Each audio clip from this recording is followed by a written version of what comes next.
penyakit hati. Karena kata Aagim, orang yang hatinya sakit itu akan GTA. Apa itu GTA? Galau tiada akhir. Jadi ini harus diingat ya, harus dihindari penyakit hati ini. Terus ini yang berat itu bukan rindu Brodi, tapi penyakit hati. Nah, jadi KD ya penyakit hati. Pada ini Rasulullah Shallallahu Alaihi Wasallam pernah bersabda, an Abi Hurairah radhiyallahu anhu, qala Rasulullah Shallallahu Alaihi Wasallam, innallaha la yanzuru ila suwarikum wa amlikum wa amwalikum walakin yanzuru ila qulubikum wa a'malikum.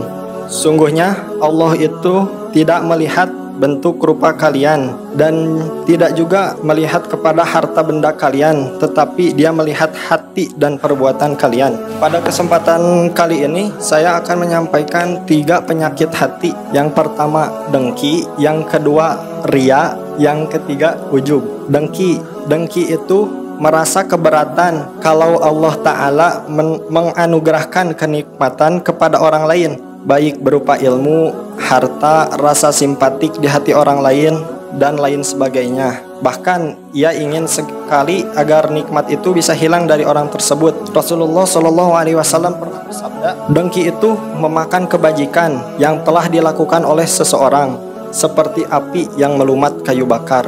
Sesungguhnya seorang itu tidak bisa dikatakan benar-benar beriman bila ia tidak mencintai saudaranya sesama muslim seperti ia mencintai saudaranya sendiri. Seharusnya ia bisa berbagi dengan mereka dalam keadaan suka maupun duka. Yang kedua adalah ria. Ria itu pamer, adalah syirik yang samar atau tersembunyi. Tapi jangan sampai kita menuduh orang lain ria, si eta mah ria, karena kita nggak tahu isi hati seseorang. Jangan mudah menilai orang lain.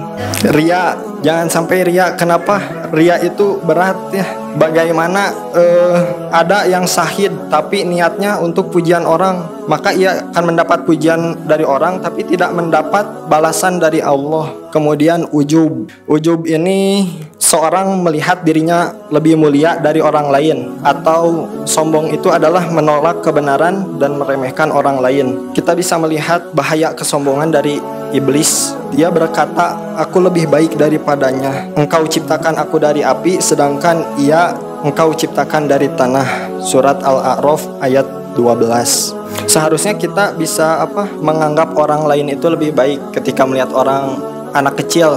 Berarti anak kecil itu lebih sedikit dosanya. Ketika melihat orang tua, berarti orang tua itu lebih banyak amal ibadahnya. Sebenarnya untuk menghapuskan penyakit hati ini mudah, asalkan kita yakin bahwa parameter orang yang mulia itu adalah orang yang mulia di sisi Allah. Kudu yakin eta insya Allah penyakit hati akan luntur. Keyakinan dan keimanan saat ini yang begitu kuat bisa jadi akan berubah di masa yang mendatang, sebab Allah berkuasa membolak-balikan hati manusia dan Dia akan menunjukkan dan menyesatkan siapapun yang Dia kehendaki.